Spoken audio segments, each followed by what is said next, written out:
शुक्राना अनंतम शुक्राना। आज फिर गुरुजी ने एक बारी सारी संगत को बहुत बहुत ब्लेस किया है। संगत जी, इतना प्यारा परिवार, गुरुजी हमारे परिवार को और बड़ा करते जा रहे हैं। पिया बिटिया ने आकर बहुत सारी संगत को जोड़ा और गुरुजी की महिमा देखिए कि जब हमने 13 अप्रैल बैसाखी पे सत्संग किया था अपने यहाँ मियाँ वाली नगर में, तो गुरुजी ने यही वाला चोला लगवाया था। और जब आज मैं चोला निकाल रही थी, मेरे दिमाग में बिल्कुल भी नहीं था मुझे रेड कलर का चोला लेके आना था। और गुरुजी ने जैसे इस चोले को आगे रख दिया और रेड वाला पीछे कर दिया, और मैंने बेध्यानी में मैंने ये वाला चोला उठा लिया। जब तब भी ध्यान नहीं रहा, और जैसे ही मैं यहाँ पे आई और देखा, जैसे ही चोला लगाने लगी तो गुरुजी ने एकदम याद दिलाया कि यही चोला तब भी गुरुजी ने किन्नर समाज के लिए स्पेशली वो सत्संग कराया था बैसाखी वाला, और उनको बहुत सारी ब्लेसिंग मिली थी।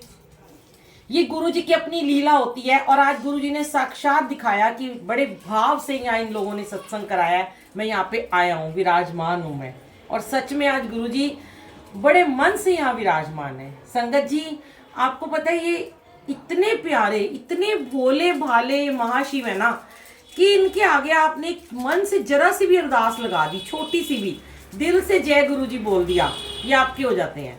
इन्हें आपके बस भाव चाहिए। और सबसे बड़ी बात है कि कर्म कटवाने का जरिया, देखो ऐसा नहीं है कि स्पेशली आप लोग कर्म कटवा रहे हो, हम भी अपने कर्म कटवाते हैं। हर कोई इस जीवन में आया है वो अपने कर्म कटवाने के लिए आया है। पर जिसको गुरु महाराज मिल गए हैं, बड़ा अच्छा लगता है कि जब मेरा तो बचपन का सपना था कि मैं एक बार मैं बहुत बड़ा सत्संग कराऊं किन्नर समाज के साथ मिलके। जयपुर में भी मैं गई, जब मेरा बहुत सारे सत्संग है इस बारे में कि उस टाइम तो जब हमारा बैसाखी पे था तो हज़ारों की संख्या में लोग थे, संगत थी, तो मैं इतना शेयर नहीं कर पाई थी। मैं आपको शॉर्ट में बताती हूँ कि जब मैं बड़ी छोटी थी ना, यूट्यूब पे मैंने डाला हुआ है सत्संग, पर बहुत पुराना है तो इतना नहीं सुना होगा। तो एक ना 7 साल की उम्र में मैं हॉस्पिटल में ना एडमिट हुई थी। छोटी सी थी, मेरे पेरेंट्स नहीं थे। तो जब मैं हॉस्पिटल में एडमिट हुई, बिलिंगडन हॉस्पिटल गवर्नमेंट हॉस्पिटल है, किसी पड़ोसी ने मुझे वहाँ पे एडमिट कर दिया और उन्होंने कहा कि तुम्हारे पास कोई नहीं रुक सकता। तो बहुत बड़ा ऐसे जनरल वार्ड था। तो वहाँ पे मैंने देखा कि रात के समय, आधी रात को, कोई किन्नर के गुरु महाराज, गुरु माँ थी, वो वहाँ पे विराजमान थी, और ना सब लोग उनसे मिलने के लिए आ रहे थे। तो मैंने तो इतना देखा नहीं, हमें समझ नहीं, बच्चों को क्या समझ होती है। तो मुझे इंजेक्शन लगा रहे थे और मैं बड़ा उस टाइम डरती थी। अब तो मैं 2-2 इंजेक्शन लगवा लेती हूँ, मुझे अब डर नहीं लगता। तो उस टाइम मैं बड़ा डर रही थी, बच्ची थी। तो उन्होंने ना मुझे अपनी तरफ ऐसे करके बुलाया, उन्होंने मुझे कहा कि डरो मत। तो मैं उनके पास चली गई। भोला भाव होता है मन में। और जब भगवान ने कहा, गुरु ने कहा, एक नूर से सब जग उपजा, कौन मले कौन चंगे, सारे तो एक ही खून है। अब किसी को भगवान ने पुरुष बना दिया, किसी को स्त्री बना दिया, किसी को किन्नर समाज में भेज दिया, तो आए तो सारे एक ही रूह है ना, जो यहाँ पे सब मिल गए इंसान। खून वही आप में है, खून वही हमारे में है।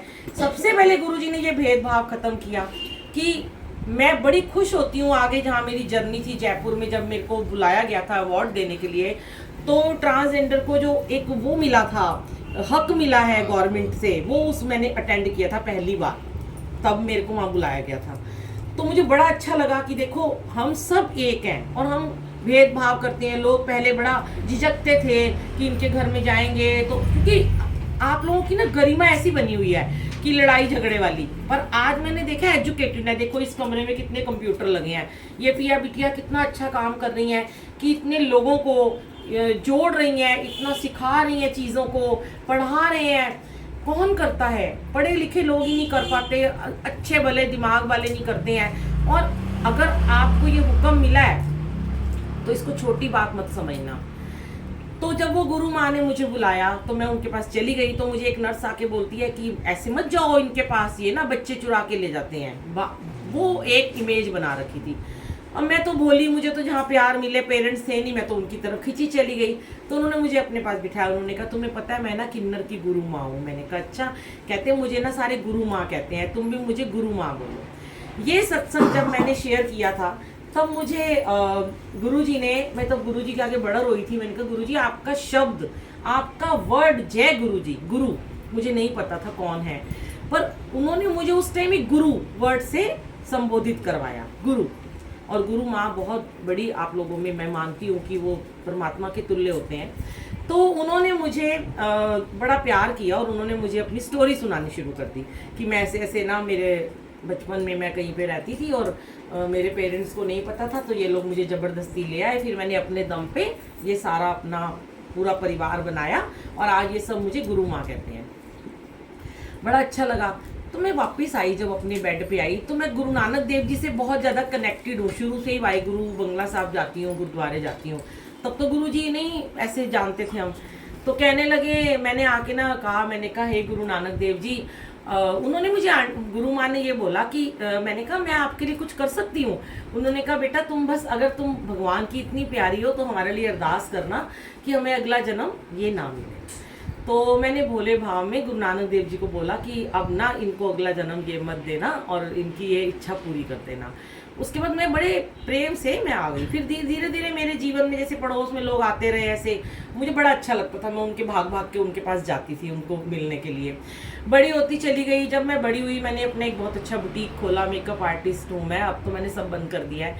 तो मेरे बुटीक में एक बार आते थे किन्नर लोग, आते थे नेल स्टूडियो में नेल आर्ट भी कराने आते थे। फिर मेरे पास एक किन्नर आई, आंटी आई, उन्होंने मुझे बोला कि होली के पैसे दे दो। तो मैंने बोला कि अभी तो सब लेके गए हैं, बार बार देते, कहते कुछ तो दे दो। मैंने कहा चलो, मैंने उनको 500 रुपीज़ दिए। मैंने कहा चलो आप मेरे सर पे हाथ रख दो। उन्होंने हाथ रख दिया। तो मुझे कहने लगी तुम्हारे यहाँ कौन कौन से सूट मिलते हैं। सूट देखने लगी, इधर उधर कपड़ा देखने लगी। मैंने कहा हम बनाते भी हैं। तो कहती है अच्छा। उन्होंने करते करते ना, भाई मेरे को पता है पैसे वाले तो होते ही हैं, उन्होंने बड़े सारे कपड़े इकट्ठे करके 8-10 सूट खरीद लिए। अब मैंने कहा ये खरीद तो रही है, पता नहीं मुझे पैसे भी देंगी कि नहीं देंगी। अब ये इन लोगों से पैसे मांगना बड़ा डर वाला काम है। तो वो कहती है कि मैं ना सारे खरीद रही हूँ। तो मैंने कहा अच्छा। तो मैंने कहा आप ना मुझे थोड़ा एडवांस दे दो। कहती है हाँ मैं तुम्हें एडवांस दे के जाऊँगी। तो संगत जी उन्होंने मुझे 5000 रुपीज़ एडवांस दिए। मैंने कहा वाह ये तो बड़ी सही है भाई। और मैंने ना उनके जाते ही उनका नंबर ले लिया। मेरे यहाँ जो भी आते थे मैं उनका नंबर लेती थी और उनको गुरुजी के मैसेज भेजने अगले दिन शुरू कर देती थी। ये भी ताकि गुरुजी से जुड़ जाए। और वो जुड़ते भी थे, वो गुरुजी के मंदिर भी वो लोग जाने लगे।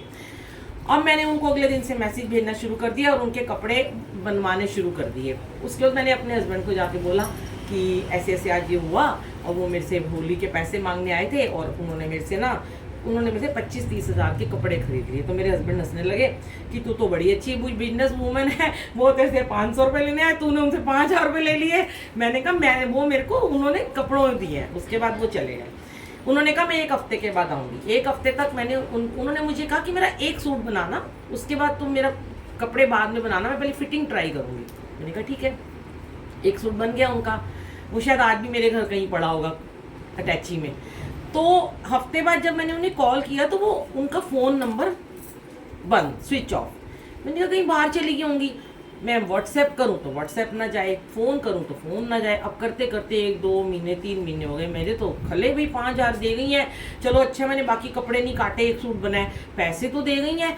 अब मैं वहाँ सत्संग में उन्हीं दिनों जाना शुरू हो गई, रानी बाग में बहुत मुझे लोग बुलाने लगे। तो मैं जहाँ भी जाती तो मैं सेवादार होता। मैं नई सेवा में नहीं थी, मुझे इतना गुरुजी के बारे में पता नहीं था। तो मैंने सेवादारों से ऐसे से बोला कि भी ऐसे वो आए थे और मुझे ना 5000 रुपये दे गए हैं, मैं क्या करूँ इन पैसों का। वो उनका फ़ोन भी बंद हो गया, वो तो कहीं चली गई हैं। तो मुझे सेवादार कहने लगे कि कोई नहीं बुलबुल आंटी, ये आपके लिए ब्लेसिंग होगी, वो आपको ब्लेसिंग दे गई होंगी, अब रख लो इसको। तो मैंने कहा नहीं मैं तो इसी में लगा दूँगी। कहते नहीं कोई नहीं आपके लिए है। करते करते वो कभी आई ही नहीं। वो मेरे, हो सकता है वो मुझे कोई ब्लेसिंग देनी हो उन्होंने जीवन में, मुझे आगे बढ़ने के लिए। कोई होता है ना आप लोगों में सिक्का वगैरह कोई ले लेता है, पैसे लेता है, पता नहीं थी ये सारी बातें। उसके तुरंत बाद ना मुझे जयपुर में एक मेरे को मीडिया से मेरे को एक मैसेज आया कि आपको अवार्ड दिया जाएगा, किन्नर समाज आपको अवार्ड देंगे, आपने उनके मेकअप करने आने हैं और मैं NGO भी चलाती थी उस समय, तो आप आओ। मुझे उन्होंने टिकट भेजी और बहुत बड़ा वहाँ पे लक्ष्मी माँ जो है वो और एक और हैं बड़ी, उनका नाम है, वो भी आई हुई थी हैं, पता नहीं मुंबई की हैं वो। तो वो जैसे ही मैं गई ना तो सारे के सारे ना मुझे उन्होंने गले से लगा लिया और सब मुझे ना स्वागत करने लगे। मैंने कहा वाह, मैं गुरुजी के सब रूप ले गई थी छोटे छोटे। पर मैं हमेशा वो बचपन वाली गुरु माँ को ढूंढती रहती थी संगत जी। मुझे लगता था कि ये कभी ना कभी वो गुरु माँ मुझे मिलेंगी। अब कहाँ समझ आती है, वो इतनी बूढ़ी थी, मैं बच्ची थी, अब मैं बड़ी हो गई, इतनी उम्र में हो गई, पता नहीं वो जिंदा भी थी या कितनी बूढ़ी हो गई होंगी, वो मुझे पहचानेगी भी कि नहीं, पर आंखें हमेशा उनको ढूंढती थी, शायद वो मुझे कभी दोबारा मिले। उसके बाद उन्होंने मुझे वहाँ पे सबसे आगे बिठाया, अवार्ड दिया, मेरे साथ फ़ोटोज़ खिंचवाई, इतनी खूबसूरत खूबसूरत मॉडल्स थी जिनके मैंने मेकअप करे, पर मेरी आंखें फिर भी ना स्टेज पे गुरु माँ को ढूंढ रही थी, और मैं मतलब मुझे लग रहा था कि पता नहीं कहाँ है वो, मुझे शायद मिल जाए।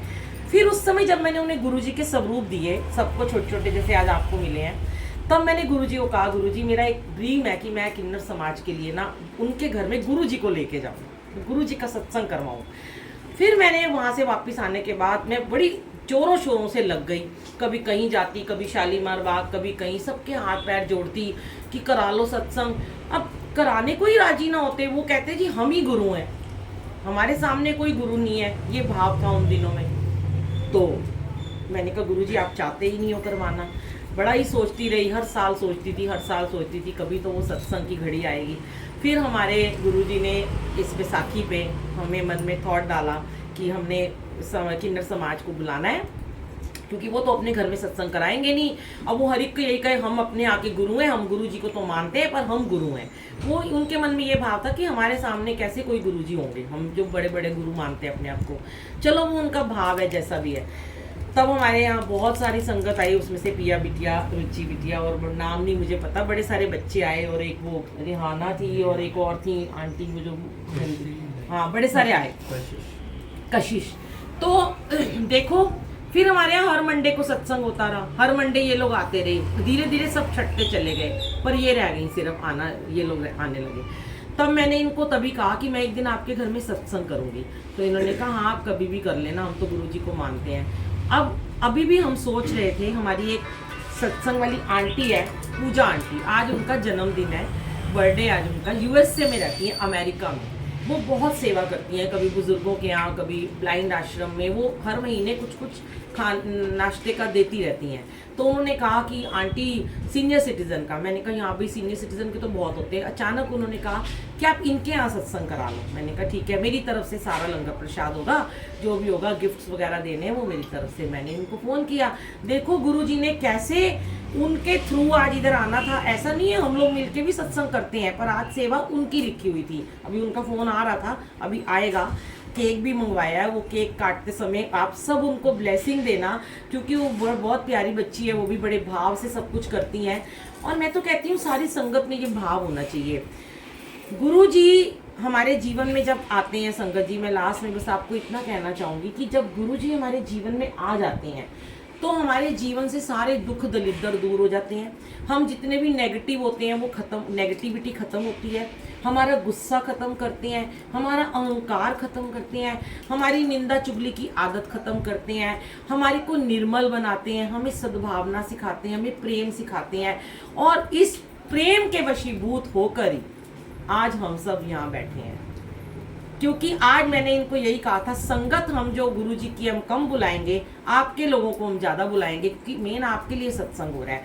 हो सकता है आप लोगों में कोई यहाँ पहली बार आया हो सत्संग में, हो सकता है पहले भी जाते हो, कुछ नहीं है यहाँ, बस गुरुजी का, आप गुरुजी के बड़े मंदिर भी जाया करो। ये बिटिया हर मंडे जाती है गुरुजी के बड़े मंदिर में, और गुरुजी के सत्संग में जो ब्लेसिंग मिलती है, जो लंगर प्रसाद चाय प्रसाद मिलता है, वो कैंसर बीमारियाँ, पैरालाइज, डिप्रेशन से मुक्ति देता है। कोई भी आपके घर में झगड़ा, प्रॉब्लम, बुरी आत्माओं का वास हो, कोई आपको तंग करता हो, कोई किसी से आपकी बनती ना हो, आपस में सुलह ना हो रही हो, कुछ भी आपके शरीर में बीमारियां, सब कुछ गुरुजी महाराज एकदम से ठीक कर देते हैं उस लंगर प्रसाद की बदौलत। अब आज जैसे प्यारे से बच्चे ने वो अभी भी आलू छोड़े हुए हैं, पर मैं खिला के ही जाऊंगी आपको, यहाँ से जाऊंगी नहीं, ऐसे उसकी कुर्सी के नीचे रखनी है। तो वो आलू के आखिरी कण में आपकी ब्लेसिंग छुपी है।